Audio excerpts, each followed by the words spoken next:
Hi, good day everyone. Today, we are discussing about the highlights of DEN, our Administrative Order 2000-98, also known as Mine Safety and Health Standard. By the way, this is Randy B. Lareza, a BS Mining Engineering student of St. Paul University, Surigao, your presenter for today's topic. Let's begin now. Our objective for today's topic.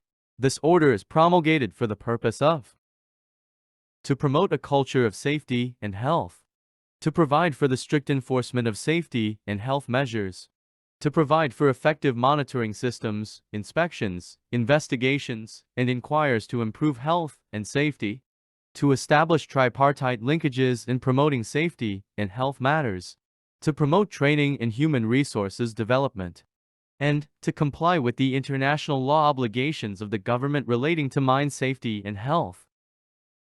So, what is safety and health, and what is the importance?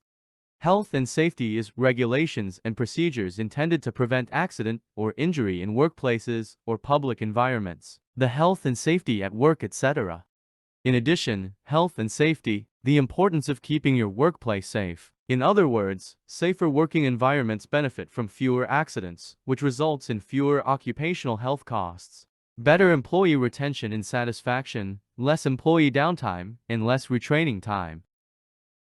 Now, let's proceed to the section 1 of this topic, accident and illnesses.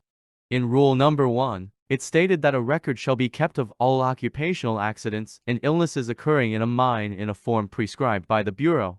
Rule Number 2 of this section also stated whenever an accident occurs in a mine resulting to the death of, or in serious physical injury to one or more persons, the employer or his duly authorized representative shall within 24 hours, immediately by the quickest means available, give notice thereof to the director, regional director, or their duly authorized representatives. Detailed report shall be submitted to the director or regional director or his duly authorized representative within 15 days after notice of knowledge by the employer of the accident. Rule Number 3 also explained when any physical injury results in the death of the person injured and health-threatening occurrences, the employer or his duly representative must give notice thereof to the director, regional director, or their duly authorized representatives without delay. Rule Number 5. Monthly employer's report of accident or sickness including damage to property shall be submitted within 15 days after every calendar month to the regional director and director. Copy furnish the Department of Labor and Employment Bureau of Working Conditions Dole WC. Okay, without further ado, let's proceed now to the next part of our discussion. Section Number 2, Classification of Mines and Service Contractors. In Rule Number 7, it discussed for the purpose of this order, mines or service contractors shall be classified as follows. Class A, those underground and surface mines or service contractor employing a total of not less than 150 and 250 employees, respectively. For Class B, those underground and surface mines or service contractor employing a total of not less than 50 and 75 employees, respectively, to not more than 150 and 250 employees, respectively. For Class C, those underground and surface mines or service contractor employing a total of not less than 25 employees and not more than 50 employees, respectively, to not more than 50 and 75 employees, respectively. And, in Class D, those underground and surface mines or service contractor employing a total of not more than 25 and 50 personnel, respectively. In connection to Rule Number 7, the Rule Number 8 explained that Class A, mines and service contractors shall have at least one full-time safety engineer and one full-time safety inspector, provided that those underground and surface mines employing more than 150 and 250 employees, respectively, shall have additional safety engineers, safety inspectors, and/or deputized safety inspector as required by the Bureau to have all active working places visited at least once every shift. Rule Number 9 also explained that Class B, mines and service contractors shall have at least one full-time safety engineer and one full-time safety inspector, provided that the same shall have Additional safety engineer or inspector as required by the Bureau to have all active workplaces visited at least once every shift. In Rule Number 10, Class C, mines and service contractors shall have at least one part-time safety engineer, one full-time safety inspector, and a deputy safety inspector, provided that the same shall have additional safety engineer or inspector as required by the Bureau to have all active workplaces visited at least once every shift. And, in Rule Number 11, the Class D, mines and service contractors shall have at least one part-time safety engineer and one full-time safety inspector. Let's proceed now to the next topic. The section number 3, Establishment of a Safety and Health Organization. Rule number 12, explained that employer shall establish and provide for a safety and health office which is independent from other offices under the direct and immediate control and supervision of the manager, who shall be primarily responsible for the formulation and effective implementation of the company's safety and health program and enforcement of these rules and regulations. In Rule number 13, also discussed that Safety and Health Office shall be headed by a duly registered safety engineer, and for Class D mine, its safety unit shall be headed by a part-time safety engineer. And, in Rule number 14, safety and health practices of every employer shall be monitored and regulated by the Bureau. Next part of our discussion is Section number 4, Qualification of Safety Men. Rule number 15. All safety engineers and safety inspectors shall be duly registered with the regional office, and corresponding permit shall be issued for this purpose. Rule number 18. Those who have been holding the position of safety engineers or safety inspectors duly registered and approved by the regional office during the time of the promulgation of this order may be registered as such. And, Rule number 19. All safety engineer or inspector permits shall be subject to renewal every 3 years with the regional office. Next topic is Section number 9, Health and Safety Standard. In Rule number 31, employers shall provide employees who are involved in mining operation with safety and health training, which shall be incorporated in its annual safety and health program. The safety health training program shall include, but not limited to, the following. First, new employees having no underground mining experience shall receive no less than 24 hours of training if they work underground. Such training shall include instruction in the statutory rights of the employees and their representatives, use of self-rescue device and use of respiratory devices, hazard recognition, escape ways, walk-around training, emergency procedures, basic ventilation, basic roof control, electrical hazards, first aid, and the safety and health aspect of the tasks to which the employee will be assigned. Second, new employees having no surface mining experience shall receive no less than 24 hours of training if they are to work on the surface. Such training shall include instruction in the statutory rights of the employees and their representatives, use of self-rescue device where appropriate and use of respiratory devices where appropriate, hazard recognition, emergency procedures, electrical hazards, first aid, walk-around training, and the safety and health aspects specific to the tasks where the employee be assigned. Third, all employees shall receive no less than 8 hours of refresher training, no less frequency than once 12 months. And fourth, all employee who is reassigned to new task in which he or she has no previous work experience shall receive training as required under items A and B. In Rule number 32, also discussed that upon completion of each training program, the employer shall certify that the employee has received that specified training in each subject topic. A machine copy of the certificate for each employee shall be kept by the employer and shall be made available for inspection at the mine site, and a copy thereof shall be given to each employee at the completion of each training. And, in Rule number 33, employer who willfully make false certification shall be slapped with the necessary fines. So, let's continue our discussion. Section number 10, Stoppage, Resumption and Decommissioning of Operation. In Rule number 34, in cases where mining shall be stopped, the manager shall notify the regional director in writing, copy furnish the Bureau, as to the following. First, the reason for and the planned duration of the stoppage. And, second, whether the closure is total or access to underground and or open pit workings is to be maintained.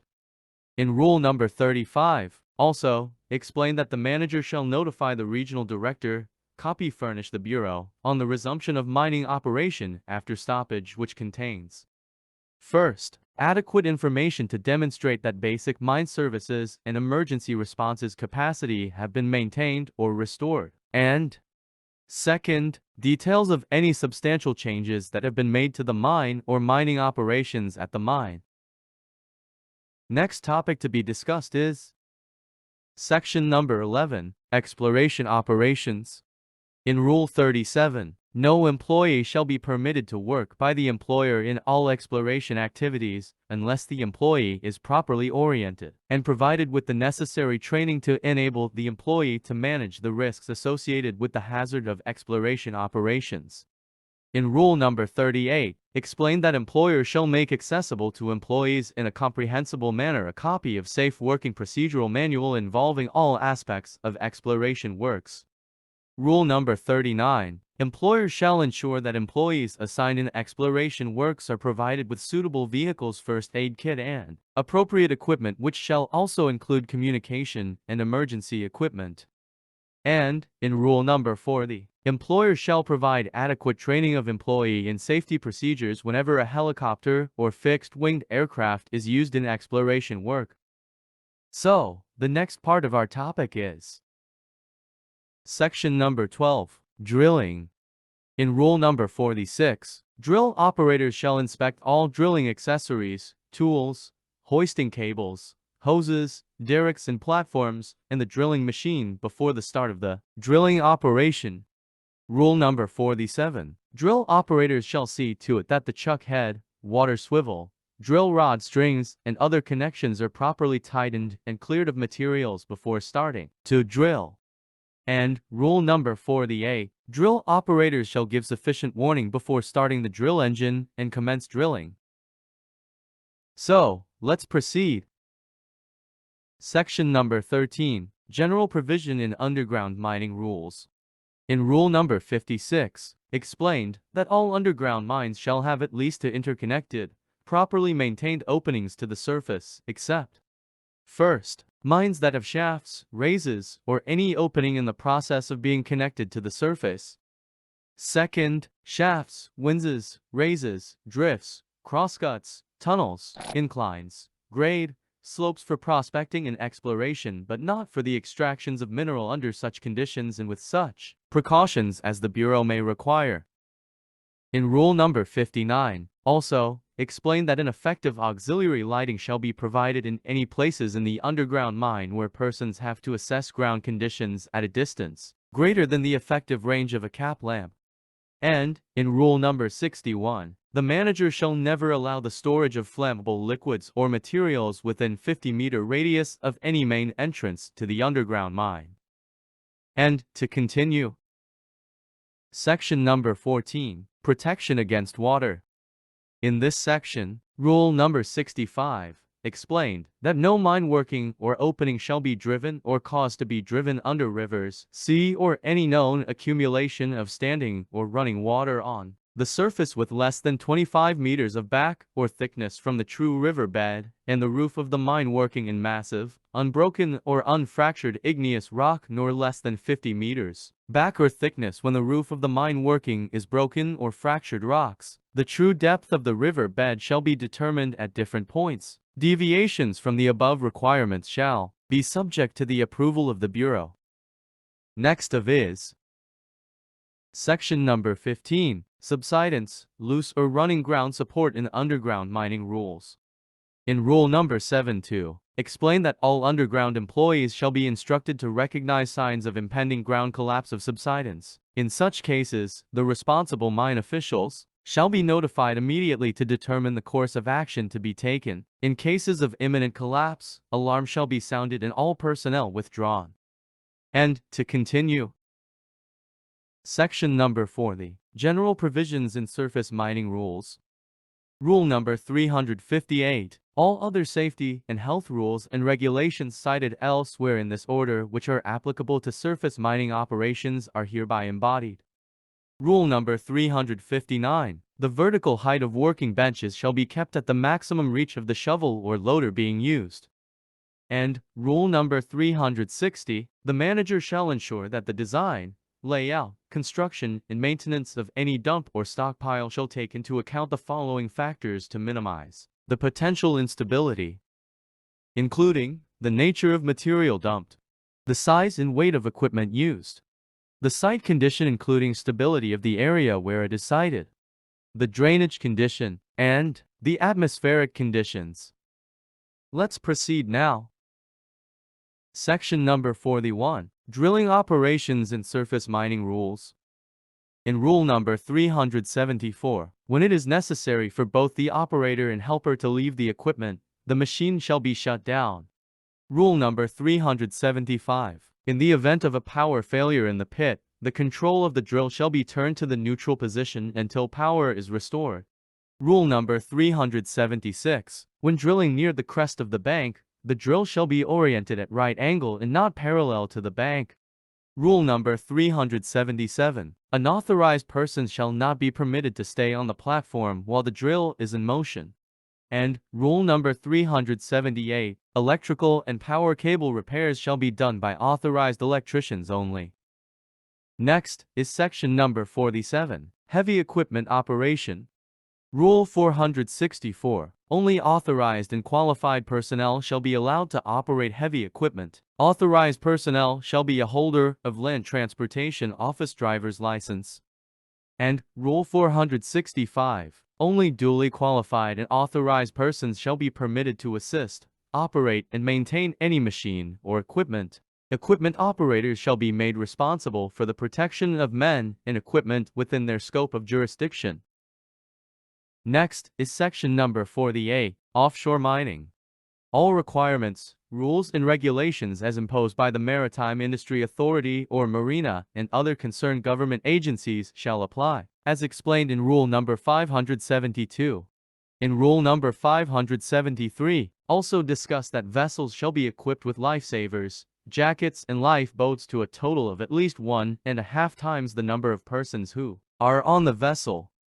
Rule number 575. Adequate and suitable firefighting equipment shall be made available. Rule number 576. All supervisors and workers shall be trained on the proper use of firefighting equipment. Rule number 577. Vessels shall always carry along full-time occupational health nurse, part-time occupational doctor, and first aiders as may be deemed necessary by the director, and shall be provided with medicines, equipment, and facilities. Let's proceed now. Section 49. Preparation of an emergency response and preparedness program. In Rule number 637, explained that the employer shall ensure the preparation of an emergency response preparedness program prior to commencement of any mining operation, which shall contain, among others, the following: identification of hazards that might disrupt or cause an emergency at the mine, and assess every perceivable risks that may constitute an emergency. Okay, to continue. Section number 50. Mine Blaster Foreman. Under this section, all applicable provisions of the revised implementing rules and regulations of the explosives law should also form part of this order. A blaster shall be duly registered and currently licensed mining engineer, or a professional regulation commission registered mine or quarry foreman. That is explained in Rule numbers 642-41. Next is section number 57, Rules for the transportation, storage, and use of ammonium nitrate oil or ANFO. In Rule number 637, the employer shall ensure the preparation of an emergency response preparedness program prior to commencement of any mining operation shall contain, among others, the following. First, identification of hazards that might disrupt or cause an emergency at mine. Second, assess every perceivable that may constitute an emergency. In Rule number 774, ANFO and other blasting agents shall be treated as explosives at all times. Rule number 776, ANFO bags and drums when being handled shall not be dropped or thrown. Rule number 777, smoking or open flames shall not be allowed when handling ANFO. Rule number 778. Good ventilation shall be required when using ANFO as a blasting agent underground. And, in rule number 779, adequate safeguard against nitrogen dioxide gas shall be made. Next is rule number 63, personal protective equipment. In rule number 849, explain that adequate personal protective equipment shall be provided to all employees and shall be of a type and condition that will not expose the employee to any unnecessary and unavoidable hazards.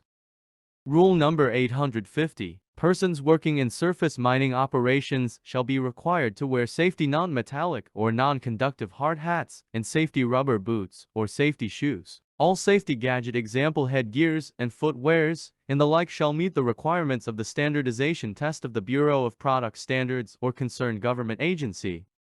And, in rule number 851, persons going underground shall be required to wear miner's lamps and safety belts, hard hats and safety rubber boots that meets the requirements of the Bureau of Product Standards or as approved by concerned government agency. Next is section number 68, Electrical and Mechanical Rules. In this section, under rules numbers 979 to 982, explain that for all electrical installations, operations, and maintenance, the provisions of the latest edition of the Philippine Electrical Code, Parts 1 and 2 as approved by the Institute of Integrated Electrical Engineers shall be allowed unless otherwise specified. For all mechanical installations, the latest provisions of the Philippine Mechanical Engineering Code shall be followed unless otherwise specified. Operations and maintenance of mechanical and electrical machinery and equipment shall, in all cases, be done duly authorized persons. Necessary inspection, test and maintenance records of mechanical and electrical machines shall be compiled and kept in a form prescribed by the Bureau. We're almost now on the last part of our discussion. Let's continue. Next is section number 76, Storage for coal. Under rules number 1143, coal stockpile shall be built on open, clean, well-drained ground, far from sources of heat and kept 3 meters with an acceptable height of pile. In rule number 1144, foreign matters, such as woods, stones, metals or other combustible materials shall be kept away from the stockpile.